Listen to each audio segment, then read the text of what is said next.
The night sky was quiet. Stars blinked like tiny eyes watching from above. It was a normal evening on Earth. People were busy laughing, working, sleeping.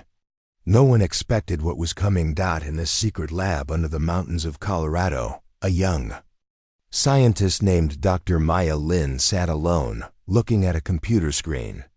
She worked for the Global Deep Space Listening Center, a place that watched the sky for any signs of life. Maya was calm, focused. Her long black hair was tied back, her eyes tired from long hours. The screen in front of her was filled with codes, signals, and data. Then, something strange happened. A new signal appeared. It wasn't from any satellite. It wasn't from Earth. The signal was short. It had no noise, no music, just one message, repeated in every known human language we know. You're here. Don't try to fight. Maya stared at the screen. At first, she thought it was a prank or maybe a system glitch. But then the signal came again. And again. Every 10 minutes. Every language. Same words. She quickly called her supervisor, Dr. Evans. He was old, grumpy, but smart. When he saw the signal, his face went pale. "This is not human," he whispered, "and it's not random." They checked the source. The signal wasn't coming from nearby. It wasn't from the moon, not from Mars. It was coming from deep space, near the edge of the solar system, far beyond Pluto, a place no human satellite had ever reached. Worldwide alert within hours. Top scientists from around the world gathered on video calls. Governments were informed. Space agencies, NASA, ESA, ISRO, even China and Russia, were told to stay alert. But something odd happened. The signal wasn't just received by scientists. People across the world began hearing the message through radios, TVs, phones, even ones that were turned off. At exactly 3 a.m. in every time zone, the same message played. We know you're here. Don't try to fight. Panic spread. Some people thought it was a joke, like a global movie marketing trick. Others said it was a warning. Social media exploded with videos, theories, and fear. Churches filled with people praying. Streets filled with protests and chaos. Some laughed, calling it fake. But in space, something real was moving. The objects near Jupiter. 3 days after the first message, NASA's space telescope, Vista 9, caught something near Jupiter. Not one object, not a comet, but a fleet, many dark shapes, moving together. Information. They didn't shine. They didn't blink. They absorbed light, making them hard to see. Still, the telescope saw them, and they were moving fast. "Those are ships," said Commander Rafik of the International Space Command. "This is a military pattern." The galaxy was silent, but Earth's leaders were now screaming. Emergency meetings were held. World armies went on high alert. Nuclear weapons were made ready. Satellites turned to face the sky. The United Nations released a global statement. There is no confirmed threat. Stay calm. All nations are cooperating. Earth is protected. But the people were not calm. They had seen the videos. They had heard the message.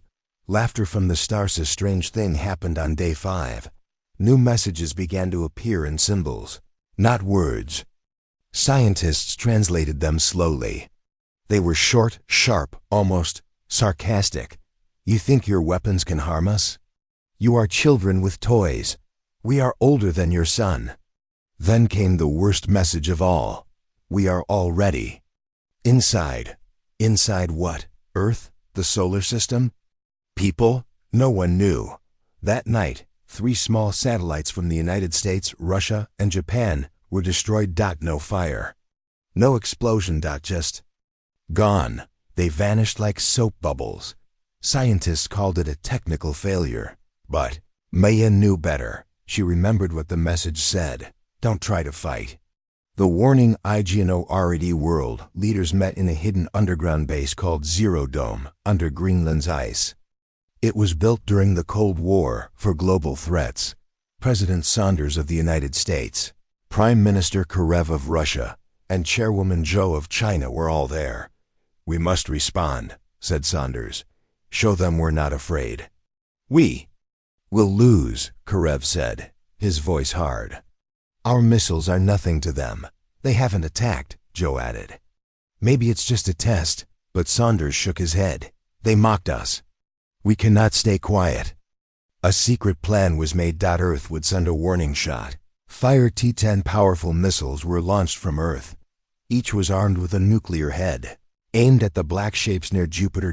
Everyone watched, from bunkers, from phones, from rooftops. Children cried. Elders prayed. Missiles flew across space. For a second, the world hoped. Maybe the aliens would get scared. Maybe they would leave. Then, nothing. The missiles disappeared. Not hit. Not stopped. Just erased. The alien ship stood still. Then Earth received a new message. "We warned you. Your toys are broken. Now we speak louder." Moonbase goes DRK at 2:17 a.m. UTC. All contact with Lunar Base Alpha, Earth's only manned station on the moon, was lost. No signal. No video. No alarms. Just silence for 10 minutes. Earth waited. Then a short video transmission arrived. The screen showed the moon base hallway empty, dark. Lights flickered. A strange humming sound filled the audio. Then something walked past the camera. Not human. Not metal. A shape of light and shadow. No eyes. No mouth. Just a shifting form. Then the screen turned black. The last frame showed one line written in red. "Still you fight?" Dr. Maya's THEOI back in the lab. Maya watched the video again. And again. She noticed something others missed. The alien message. It wasn't random. It had a pattern. The words matched the rhythm of brainwaves, theta waves. To be exact, these are the waves the brain uses during deep sleep and dreams. Maya's face turned white. "They're not just sending messages," she whispered. "They're trying to change how we think." She sent her theory to world leaders. Some believed her. Most didn't. Single quotes D. Too late. Final W. Waranians that night. A new message arrived, not in words, but in sound. Everyone heard it differently. Some heard screaming, some heard laughter, some heard their own name. Man in Australia heard his dead wife's voice. A girl in Egypt heard crying. In Japan, a scientist lost his mind after hearing the sound. The signal lasted only 7 seconds, but 23 people died from heart attacks. 91 went insane. Maya played it once. She collapsed with a nosebleed and said, "They don't want war. They want fear." Part 1, Final Scene. The slow approach in the final hours of Day 7. Earth's deep space radar picked up a terrifying image. The fleet of alien ships had moved past Jupiter. Now, they were between Mars and Earth, and they were slowing down. As if preparing to arrive.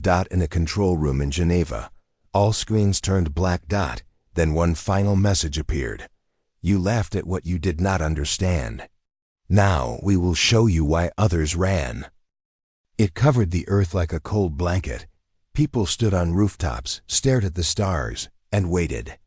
The alien ships were getting closer. Every hour, Earth's telescope showed the same thing. The fleet was slowing down, as if they were watching. U.S. But there were no more messages. No warnings. No laughter. Just silence. And then, the moonbase once again sent a signal. The last SIG in a lit was short, only 20 seconds. A shaky video from a surviving camera. The view showed the moonbase hallway. The walls were cracked. Lights flickered like candles before they die. Then, something moved. Not a ship, not a creature, just a strange flicker in the air, like heat. Waves on a summer road. It floated past the camera. No footsteps. No sound. The video ended with a silent flash of light, and then, nothing. No one spoke. Even Maya Lin, who had seen strange things before, felt cold. "They're here," she whispered. "Invisible enemies." The next day, strange things began to happen. On Earth, a power plant in Canada shut down. even though there was no system failure. A space observatory in Chile lost its signal for 33 minutes. A military base in Alaska reported that all their radars went blind, no reason found. But there were no explosions, no ships in the sky, nothing to fight. Still, something was happening. It was like ghosts were walking across the planet. Unseen. Unheard. But dangerous. Maya gave it a name. They are not soldiers. They are shadows. The failed HFY world leaders didn't listen. They still believed they could fight. So they made a plan. A direct attack on one of the alien ships using a top-secret weapon known only as Hammerhead. It was a space drone carrying a high-frequency plasma cannon. Fast and silent. The mission was launched. Hammerhead flew toward the nearest alien ship. Guided by AI, cameras streamed everything live. The ship came into view. It was dark, smooth. Shaped like a stone or seed, not metal. Hammerhead fired. A bright blue blast of energy struck the ship. And then, nothing. The alien ship did not move. It did not burn. It didn't even acknowledge the attack. The beam passed through. It like smoke. Then Hammerhead vanished. No explosion. Just gone. Laughter and SDATC. Same second Hammerhead disappeared. Screens on Earth flickered. Phones buzzed. Radios turned on by themselves. Then came a sound, static. At first. Then, under the noise, laughter. But it wasn't human. It was slow, twisted, echoing like someone laughing inside a deep cave. Maya's team recorded the sound and slowed it down. They found words. Very old words. In Sumerin. An ancient language spoken thousands of years ago. The translation chilled everyone. We taught you fire. Then we watched you burn each other. Now we return to see what you have become. A strange discovery in the middle of this chaos. A young hacker known only as Rogue Jin contacted Maya. He was 19 years old, lived in a trailer in Nevada, and had no job, just a sharp mind and a love for strange codes. I broke part of the alien signal, he said. And I think it's music. Maya blinked. What kind of music? Not ours, something alive. They ran the signal through a frequency VISUALIZER. Formed patterns, spirals, waves, almost like a heartbeat. It's, not just communication, Maya said. It's a living signal. It listens back. Rogue Jin smiled. And maybe it sings. The city that Vianayasaki Dian Day 12. Something terrible happened. A city, Volgograd, in Russia vanished. Not destroyed. Vanished. From satellites. The land was still there. Roads, rivers, trees. But the entire city was just gone. No buildings. No lights. No people. Just empty land. No signs of war. No fire. No sound. 3.5 million people disappeared in one breath. Russia released a short statement. There was no attack. There was no warning. It was subtraction. The shadow HFY panic took over the world. Religion said it was Judgment Day. Scientists said it was dimensional collapse. But Maya had another idea. She noticed something. The cities that were affected, the ones with strange power failures, radar loss, or people going missing, all had one thing in common: fear. The signal from the alien fleet grew stronger in places where people were more afraid. The more fear, the more power the signal had. What if, Maya said, they don't kill us with weapons? What if they feed on fear? The Kamzio and E to test the idea. Maya and Rogue Jin found a remote village in Greenland, quiet, isolated, and completely unaware of the alien threat. No phones. No internet. Just old people, fishermen, and a few dogs. The signal did not reach there. No weird lights. No power loss. No missing people. Maya visited the village with a team and ran tests. Results showed zero alien frequency activity. The place was peaceful and safe. The conclusion was terrifying. Fear is the fuel. Calm is the shield. The world loses CONTRO, but the world was already too afraid. Markets crashed, airports closed. Nations began fighting each other again, blaming one another for the alien arrival. Religious leaders claimed it was the end times. Criminals took over cities. Even governments began falling apart. The fear signal grew stronger. More cities vanished. Maya begged the remaining leaders, "Stop spreading panic. Tell people to stay calm. That's how we fight back." But no one listened. The fear had already won. A new kind of Batali Maya and Rogue Jin started an underground broadcast called Project Stillness. Using old radio towers, they spread simple instructions: breathe slowly, don't watch violent news, avoid panic, think of peaceful memories, play calming music, stay near nature. Thousands listened. Then millions. Slowly. In some places, the alien signal began to fade. One man in Brazil sat under a tree, listening to Maya's voice. He looked up. For a moment, he saw the sky ripple, a shape trying to enter. But unable. He smiled. "It can't get in," he said, "because I'm not afraid." The second SPCI, Ishista's hope was returning. Something new appeared on deep space radar. Another fleet.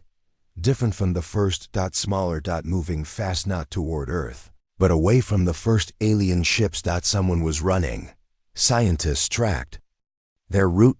They came from a dead galaxy, one believed to have been destroyed by a black hole. But they were alive. Running. Hiding. Trying to escape. Maya's heart stopped. They're running from the same thing we are. Final MSSAZ then came. The final message from the alien fleet near Earth. It was sent in a deep, cold voice. Not angry, not loud. Just final. Your fear has made us strong. Your fight made us hungry. Now we take what remains. The signal ended. Earth's skies turned quiet again. But it was not peace. It was the silence before the storm. Maya looked up at the stars, tears in her eyes. "They don't come with ships," she whispered. "They come with silence." The world had changed. Cities were empty. Skies were quiet. There was no invasion, no fire from above, no marching armies. But still, the fear grew. People didn't know what was coming. They only knew one thing now: silence was dangerous. And fear made it worse. Dr. Maya Lin and Rogue Jean had discovered something no one else had. The enemy was feeding on human fear. Now they had to find a way to stop it. The vanishing CONTINUs. In just 1 week, 5 more cities vanished. No explosions, no damage. Just gone. Lagos, Karachi, Manila, Sao Paulo, Florence. The only thing those cities had in common? Mass panic, right? Before they disappeared. TVs showed people screaming, running, praying, then silence. In the quiet that followed, Maya said only one thing: they take what we fear losing most. The mind Elibimea returned to the old Global Thought Research Center, a forgotten underground lab. Once used for brainwave experiments during the Cold War. It was built under the Ural Mountains. Hidden, secret, silent for 30 years. When she arrived, the doors were still locked. Inside, everything was dusty, but untouched. Old computers, brain scanners, maps of human neural pathways. And in the center, a glass chamber marked Project Sleepwalker. Rogue Jin read the files. They tried to weaponize emotions. Maya nodded. They were building something that could protect the mind. Or destroy it. The ghost WEAPO inside the glass chamber was a machine. Round, silver, covered in wires. It had a label: SWARM, sensory wave, amplifier, resonant minefield. The files explained everything. Project Sleepwalker was meant to build a weapon that could send thoughts across long distances using brainwaves. But it had a side effect. It could manipulate fear increase or reduce it inside any human brain. "It's a ghost weapon," Maya whispered. "It doesn't shoot bullets, it changes emotions." The T-Estima and Rogue Jin powered up the machine. Using a portable fusion cell. Lights blinked. The machine hummed like it was breathing. Rogue Jin sat in the test chair. Maya attached sensors to his head. Ready? She asked. No, he smiled. Let's do it. Maya pressed the switch. At first nothing. Then, Rogue Jin's face changed. He started to shake. Sweat rolled down his forehead. What do you see? Maya asked. I'm in the void, he whispered. What void? It's not space. It's not dark. It's alive, and it knows me. The machine powered off by itself. Rogue Jin gasped. Then said, They're scared of something too. The enemy's for Rogue Jin described what he saw in the machine. A giant shape, endless, shadowy, crawling through galaxies. He called it the Echo Entity. It wasn't just one creature. It was a living cloud of thoughts, pain, and fear. Ships? They weren't an army. They were hunters, collecting fear for the entity. Maya realized something big. They didn't come here to kill us. They came to feed us to it. And if they were just servants, then something much worse was coming. Shadows and DREMSU soon after the test. Something strange happened to the test team.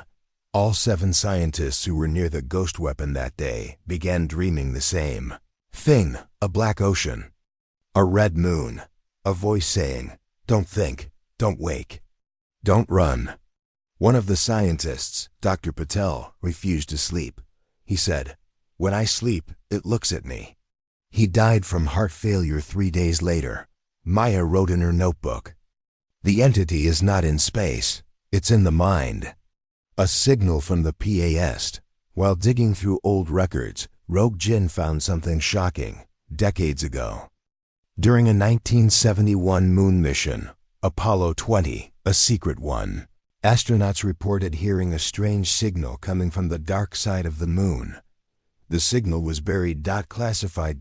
But now, it matched the same pattern as the current alien message.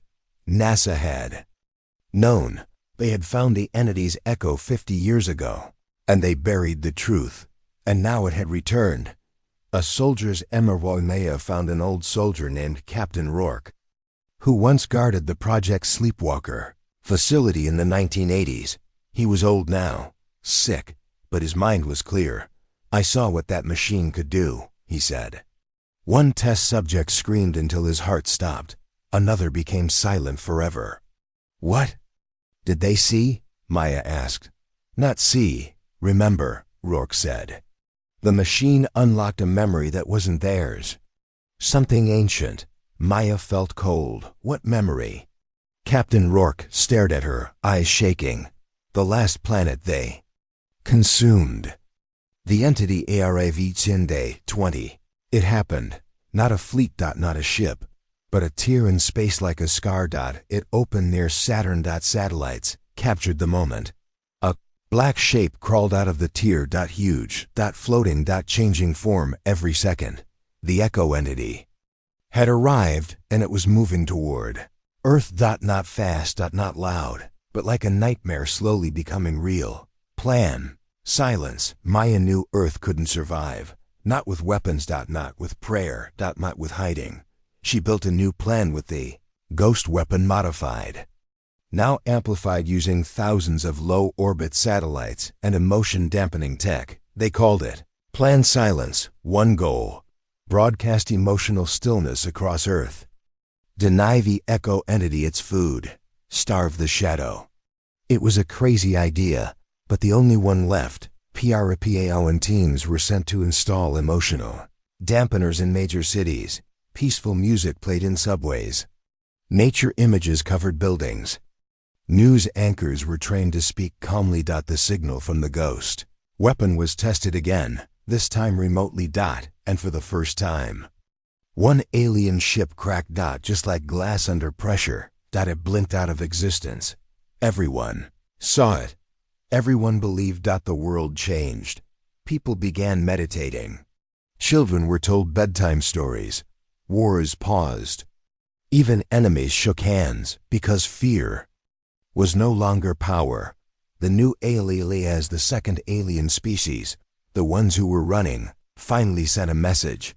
translated by AI. It said, "You found the ghost. We ran from it. You faced it. We will help." Their ship sent data about the Echo entity, its movements, its weaknesses, its history. Thousands of civilizations lost to it. But Earth was doing something no one else had done. Not fighting, not fleeing, but silencing. Final moments of Part 3. The Echo entity reached Mars' orbit. For one moment, it paused. As if confused. The ghost weapon powered up fully for the first time. Maya sat at the core, heart steady, thoughts clear. She spoke into the mic. "You are not God, you are fear, and fear ends here." She pressed the button. A silent wave spread across Earth. Invisible. But heavy. The skies shook. The stars blinked. And the entity screamed, but not with sound. With thoughts, the kind that made space tremble. And then it began to retreat. After the Echo entity screamed and retreated, the world held its breath. For the first time in weeks, the skies were quiet. Not because the danger was gone, but because something new had begun. Battle of Minds. The silence after the SCREM. Maya sat in the Global Thought Research Center. The place now buzzing with hope. The ghost weapon had worked. The wave of calm emotions had pushed the entity back. But it wasn't gone. Far from it. Scientists warned. The Echo entity was wounded. It was angry. And it was learning the power of PACN. Cities around the world. Something incredible happened. People stopped panicking. Markets stabilized. Conflicts paused. Even the news spoke softly. Slowly, humanity began to understand the secret Maya discovered. Calm is power. The harder the entity tried to feed on fear, the stronger the calm became. It was like a shield, a force no weapon could break. The CLLENG, the government formed a new team, the Calm Corps, trained in meditation, psychology, and ancient peace practices. They traveled the world spreading calm. It was their job to stop panic before it started, but it was not easy. Every day, the entity sent new shadows to cause chaos. New cities felt the fear grow. Some people lost hope. Some refused to believe the entity was real. A surprising ALL one day. A strange message arrived. It was from the second alien species, the ones running from the entity. They offered help. A small group of their warriors landed near the Global Thought Center. They were not soldiers. They were peacekeepers. Their leader, called Oren, spoke slowly. "We fought the entity long ago. We failed, but Earth shows hope." Orin taught the Calm Corps new ways to fight fear, not with weapons, but with mindfulness and strength. The inner Beateli Maya struggled too. The entity whispered in her mind. During sleep, dark thoughts. Old fears. It was trying to break her calm. She used everything she learned, breathing slowly, thinking of happy memories, remembering why she fought. She kept a small photo of her family on her desk. Every time the whispers came, she held it tight. The quiet WRS while the world fought calm battles in their minds. Some places still suffered. Secret city deep in Siberia was attacked not with guns, but with fear. The shadows there made people turn on each other. Neighbors stopped trusting neighbors. Families broke apart. Maya sent a Calm Corps team. They stayed for weeks, teaching the people to breathe, to listen, to find stillness. Slowly, the city healed. The shadows faded. The power of Stories. One of the Calm Corps leaders, a woman named Lena, had an idea. She began telling stories on radio. Simple stories about brave people who faced fear, about children who found hope. The stories traveled faster than fear. Listeners wrote letters, shared stories. Sang songs. Entity's power weakened with every peaceful word. The great Tanity, desperate, made one last attack. It sent a massive wave of shadows toward Earth's largest city, New York. The city froze. People panicked. Lights went out. But the Calm Corps was ready. They activated the Ghost Weapons Network. Calm waves spread. Lena's Stories were broadcast live. The city breathed together. Slowly, fear melted away. The entities retired for the first time. The Echo entity stopped chasing. It paused at the edge of the solar system. The calm was too strong. It could not feed. Maya stood outside, looking up at the stars. She knew this was only the beginning. A new BGI Earth was not safe, but it was stronger. People had learned a lesson. Fear is a weapon, but calm is a shield. Maya smiled, ready for the next challenge. The galaxy had laughed at Earth's weapons. But now, Earth had a new weapon, one that came from inside. Calm. The Echo entity had stopped moving. For now, it waited near the edge of the solar system, just beyond Pluto. Earth had calmed itself for the moment. But the question still burned in every mind. Why had this monster come here? And then, from deep space, an answer arrived. A strange signal from Marson Day 33. A red warning flashed at the deep space listening station. Not an object had crash-landed on Mars, not a meteor. Not human. A pod. It had strange markings on the side. And it was transmitting a message. An open frequency. The pod's language was unknown, but its tone was clear, urgent, weak, desperate. Dr. Maya Lin worked with the alien peacekeepers, Oren and his team, to decode it. The translation came slowly. It said, "We tried to fight it. We failed. We ran. You are the last." The Servivora mission was launched to retrieve the pod. Inside, there was a single alien survivor, small, thin, with silver skin and tired eyes. His body was badly burned, but he was alive. He was from a species called the Ilari, the same race whose ships had been seen fleeing the Echo entity. Weeks earlier, the Ilari were once a proud empire, but now only a few remained. The Ilari's HFY inside a quarantine lab on Earth. Maya watched as the alien called Taller spoke through a translator. His voice was low, his face calm, but hollow. "We were like you once, proud, smart. We thought our technology could save us. But the entity does not fight with ships. It fights with minds." He paused. "It doesn't want your land or your water or your planet. It wants your fear, your memories, your pain." Taller looked at Maya with sad eyes. "And when it's done, nothing remains." The planet that Screametaler spoke of his homeworld. Elan. Once full of life, full of cities, oceans, music. But the entity arrived. First came the dreams. Then the whispers. People began turning against each other. Some stopped sleeping. Some stopped thinking, until one day, the entire sky turned black. The entity covered the planet like a second atmosphere. Everything went silent. The planet screamed, and then it was gone, not destroyed, not burned, just erased. A blank stone in space where a living world used to be. The warning Taller warned Earth. "You are strong. You learn to be calm, but it is not enough. The entity is ancient. It adapts, it learns, and it is learning from you now." Maya asked, "Is there any way to kill it?" Taller shook his head slowly. "No, but we once found something that made it afraid." That sentence changed everything. The entity's Feardeler spoke of a planet called Nigros. Long ago, it was attacked by the Echo entity. But the people of Nigros did something no one else had. They didn't fight. They didn't run. They reflected the entity's signal back to itself. Somehow, they created a mirror of fear, a feedback loop that made the entity feel its own power. It panicked. It left.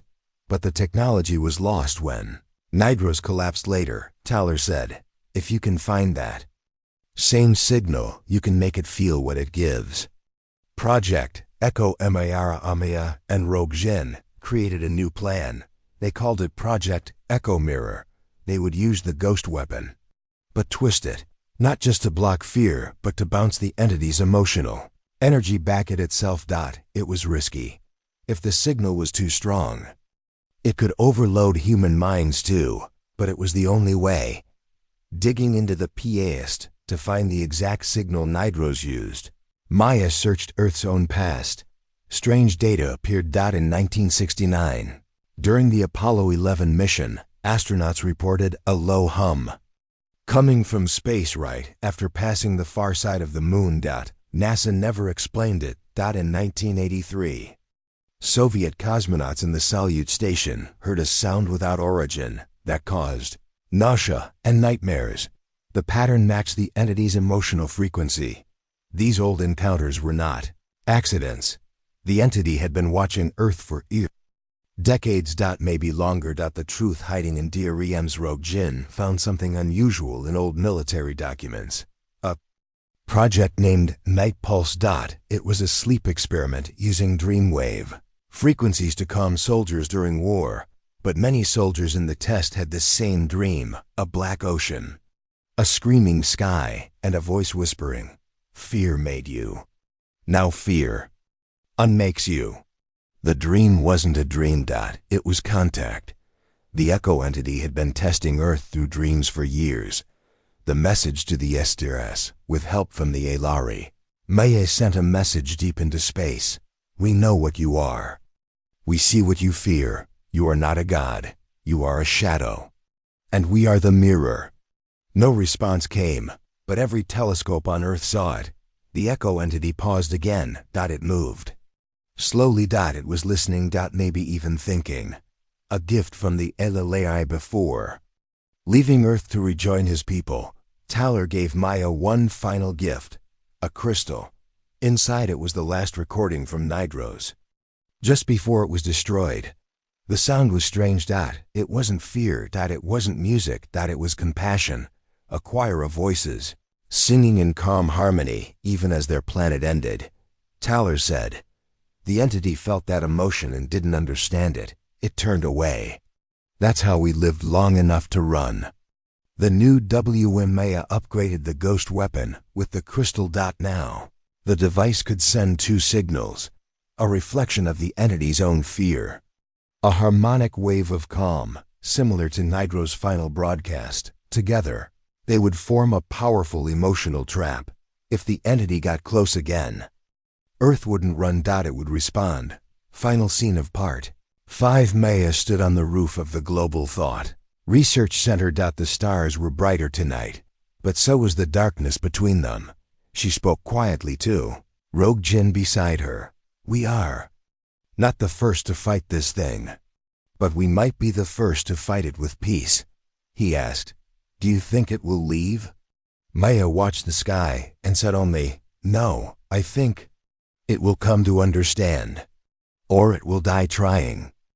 The world had changed forever. Fear was no longer Earth's enemy. It was the key. With the help of the Elari survivor Taller, Maya Lin and Rogue Jin had created a way to reflect fear back at the enemy. But deep in Earth's past, something was still hidden. Something powerful. Something dangerous. A weapon long forgotten. A cold MMOI in a frozen vault under an abandoned military base in Greenland. Maya found a file marked Project Eden, 1962, experimental minefield device. Status: abandoned. She opened the folder. Her hands trembled as she read. Project Eden was older than the ghost weapon. It was Earth's first attempt to create an emotion-based defense system, not to control fear, but to weaponize it. The documents were old, faded, but one line stood out. The device reads the fear of its enemies and turns it into pain. Digging deeper, Rogue Jin found more files online, hidden deep in old government servers. The original weapon had a name: SIREN, Signal-Induced Reactive Emotional Net. The Siren device used brainwave scanners, dream analysis code, and sonic emitters to attack the emotional core of living minds. In 1963, during a secret test, it caused an entire base of test animals to panic and die within 17 seconds. The program was shut down. Too dangerous, too unpredictable. But now, the threat Earth faced was not human. Maya made a decision. We bring back Siren, but this time, we control it. The Deep Lab, the original siren device, was stored in a secret bunker under Mount Shasta, California. It had been untouched for over 50 years. When Maya and her team opened the lab, they found rusted walls, faded lights, and a black metal sphere, the size of a small car, suspended in magnetic rings. It pulsed softly, like a slow heartbeat. Maya stared at it. "I think it's still alive," she whispered, powering the BSD to restart siren. They needed a massive energy source. A fusion core was brought in from the International Space Station. It took 5 days to modify the system. Rogue Jin handled the code. Maya rewired the circuits. Finally, the sphere lit up. Red, then blue, then pure white. Then the speakers came on, and they all heard it, screaming, not loud, not painful, but endless. Echoes of fear, trapped for decades. Maya turned to her team. "It remembers what we put inside it." The RISGA using siren meant unleashing raw emotional power. If it backfired, it could harm the very people they were trying to protect. But if used correctly, it could send the Echo entity a message more powerful than any signal, a mirror made of every fear Earth had ever survived. War, loss, loneliness, and the courage that followed. Maya said, "We've suffered too long to let fear own us. It's time we make it fear us instead." Dreams brek. The night after siren was activated, the world began to change. People reported strange dreams, burning skies, endless staircases, voices calling their names. Some woke up crying, some didn't wake up at all. Emergency hospitals filled with coma patients. Maya ran tests and discovered something terrifying. Siren's energy is leaking into the dream field. It was tapping into the same space the Echo entity used. They weren't just waking up the entity. They were entering its home. A visit from the VOID. One night, Maya fell asleep at her desk. She dreamed of a red ocean and a sky made of glass. Then she saw it, the entity. But this time, it didn't scream. It stood still. It spoke inside her mind. "You found the pain you hid. Now you feed it to me, and I will return it." Maya woke up with blood dripping from her nose. The floor beneath her chair was burned in a strange pattern, a perfect circle of ash. Under ATTK. Next morning, cities across the world reported unusual phenomena. Water floating upward, lights flickering in patterns, people speaking unknown words in their sleep. Siren's activation had caused a shift. Earth was no longer just being watched. The entity was reaching in. And then, it spoke again across every device, screen, and signal. "You dare touch what you don't understand. Your minds are open now, and I am inside." Losing Sion Rogue Jin began to suffer from strange seizures. He saw static on every screen, even if they were turned off. He began hearing old voices, his father, his sister, his childhood dog, but none of them were real. The entity was digging through his memories. Feeding. Maya had to sedate him to stop the pain. She knew then, we can't just use siren, we have to finish it. They needed one final piece, a counter-frequency. Not fear, not calm, but something stronger. The missing Emotion, the Ilari returned with more data. In their ancient records, one emotion had always weakened the entity: sacrifice. The act of giving up something deeply loved for the good of others. It had no way to feed on it. It could not understand why pain could become strength. Maya finally understood the final upgrade for siren. Not just to reflect fear, not just to block it, but to remind the entity what it could never have: human meaning. The final test ceremony was held at the Global Thought Research Center. People from every nation gathered. They brought symbols of loss and love. Photos of loved ones, flags from fallen soldiers, notes from children to parents lost in war or disasters. All of them placed these inside the siren's memory bank.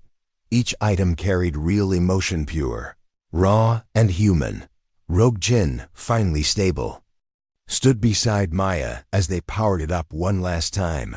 He whispered, "Let's show it what it will never become." End scene of Part 6. The ghost weapon and siren merged. The sky shook. The earth hummed. The signal was sent, not with sound, but with feeling. Every living human, awake or asleep, felt one powerful wave pass through them. Not fear, not pain, but remembrance. And the stars blinked.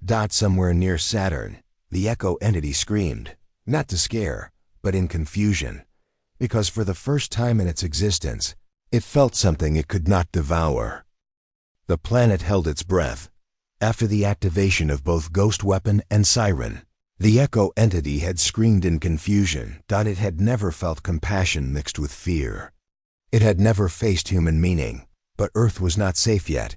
The entity was wounded, but not gone, and it was watching. Silent purity on Earth's nations united like never before. Instead of armies, they built a mental defense network. Instead of bombs, they created minefields around major cities.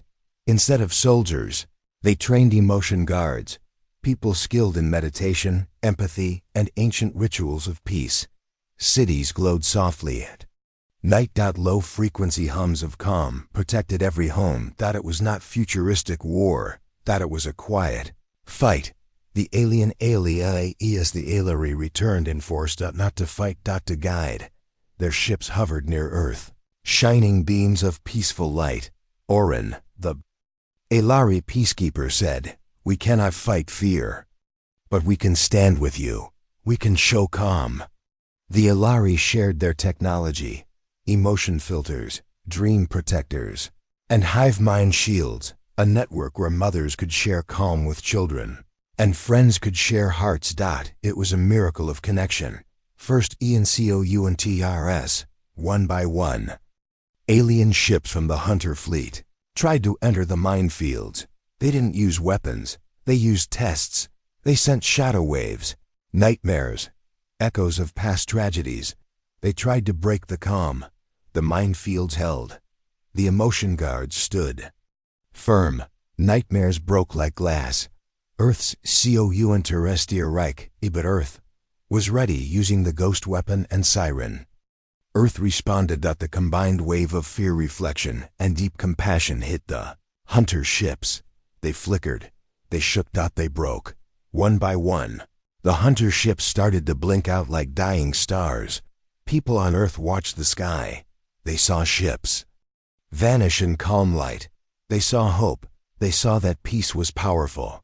A cruel twist, but the Echo entity was not defeated. It had one final test. It used the dreams of every person who had lost someone, families, children, soldiers. It created a wave so strong that even the most calm broke. In Tokyo, a father suddenly remembered his lost daughter and began screaming. In Lagos, a soldier relived a battlefield and lost control. In Moscow, a widow collapsed in tears. The minefield stuttered. The emotion guards trembled. The entity struck. A moment of unity. At that moment, something happened on Earth. People everywhere, rich, poor, old, young, paused. They looked at each other. They picked up their phones. They called loved ones. They forgave each other. They shared. They cried. They healed. This wave, collective empathy, surged outward. It joined the minefields. It joined the satellite harmonics. It joined the Ilari lights. It became a united force of human meaning. The entity's FLL, Echo entity, screamed again. Not to scare. To scream in pain. Its form, once monstrous, began to fragment. It shrank. It flickered. And then it imploded into an explosion of silent light. The shockwave passed through space. And one thing remained clear. Earth had not only fought back, Earth had won. Aftermath on ERT. World changed. Cities began rebuilding. Wars paused permanently. Scientific labs switched to exploring dreams, compassion, and connection. Humanity had faced the darkest fear and found light. Maya's Aratiteo Maya stood on a hill with Rogjin and Orin. They watched the sky, now quiet and empty. "I never believed we could win without violence," Maya said. "But we won without a single bullet." Orin touched her shoulder. You taught us, he said, and through you, we all learned. A new Galactic from space. Earth looked peaceful, but the galaxy was listening. News of Earth's victory spread among star systems. Planets, once silent now, whispered hope. New alliances were forming. Earth had changed the cosmos. Not with its weapons, but with its heart. The Echo is Geoenida. Entity had been defeated. Not with guns, not with fire, but with something the galaxy had forgotten long ago. Emotion, meaning, connection. The Earth stood strong. But far beyond the solar system. Something else was happening. The Echo entity had left behind a scar in space. And from that scar, others were watching. Old eyes in the DRK, in a hidden region of the galaxy. Deep in the void between stars, there lived ancient beings. They were not physical. They were not alive in the way we understand. They were listeners, beings of sound and memory. They had watched galaxies rise and fall, and they had once created the Echo entity as a tool, a way to study life by feeding off fear. But now their tool had broken. And Earth had broken it. They were not angry. They were afraid. Words. Spioridi. The story of Earth's victory traveled fast. Alien networks lit up. Bounty hunters, slavers, warlords, and ancient kings all saw the same thing. Earth had destroyed something that devoured entire civilizations, but it hadn't done it with strength. It had done it with human emotion. The one thing the galaxy had ignored for too long. Planets, once feared for their weapons, now feared Earth for its mind. Arun and Ing in the Vega system. Warlords who controlled 5 planets suddenly vanished. In the Black Belt cluster, slave markets shut down overnight. Entire fleets of raiders powered down and ran ships jumping to dark space, hiding in asteroid fields. One by one, the powerful grew silent, because something terrifying was now true. If Earth could survive the Echo entity, Earth could survive anything, and maybe fight back. An HFY received a message, not from an enemy, from a council of ancient species, known only in myth. They called themselves the Vyari Keepers of Balance. The message was simple. We saw what you did. We offer you a place at the table. Not as students, as equals. Maya Lin stood in the Global Assembly Room, watching the message play over and over. She turned to the room. They used to laugh at our world. Now, they fear our love. New power, new Aruli Surth didn't accept the offer immediately. Instead, May has sent a counter message. We will not join a galaxy that rules by fear. If you want our minds, you must show your hearts. The Vyari responded. And for the first time in recorded galactic history, they listened. They shared their technology. They shut down fear weapons in nearby sectors. They banned dream attacks and memory siphoning. Because of Earth. A school on Mars within 6 months. A new kind of school opened on Mars. Not for humans only. For all species. It was called the Hall of Emotion. There were no weapons. Only experiences. Aliens learned how humans survived war through music, storytelling, hugs, sacrifice. They learned that a family photo could be more powerful than a plasma cannon. They saw that Earth didn't just survive the Echo. It healed from it. And that made it stronger than anyone had ever imagined. The last TSD, but peace is never permanent. On the edge of the Andromeda Drift, a ship appeared. Huge. Silent. Covered in dark crystal. It was not the Echo entity. It was what came before, the creators of the Echo. The listeners. They had a question for Earth.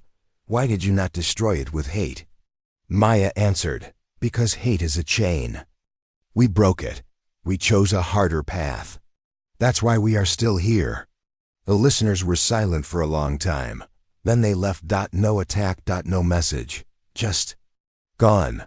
The day the galaxy ran after that, the stars were quieter. Old powers stopped testing. Earth, even the most violent empires, paused, because they had seen something that couldn't be explained by science or war. Earth's ability to love harder than it feared. And so, The galaxy did not march toward Earth. It stepped back. It gave. Space. It ran. Not in fear of Earth's weapons, but in fear of Earth's awakening. Epilogue. A child in space. Years later, a young child walked aboard a peaceful ship that orbited Saturn. The child was human, but beside her were friends, an Ilari boy, a glowing orb of a Veari, and a gentle insect being from the Black Belt. They laughed together. They learned together. And as they passed a museum of the war that never happened, the child looked at a statue, a woman in a lab coat. Maya Lin. The child asked, "Is that the woman who saved Earth?" Her teacher smiled. "No, she helped us remember who we were." And the ship moved forward into a galaxy that would never be the same again.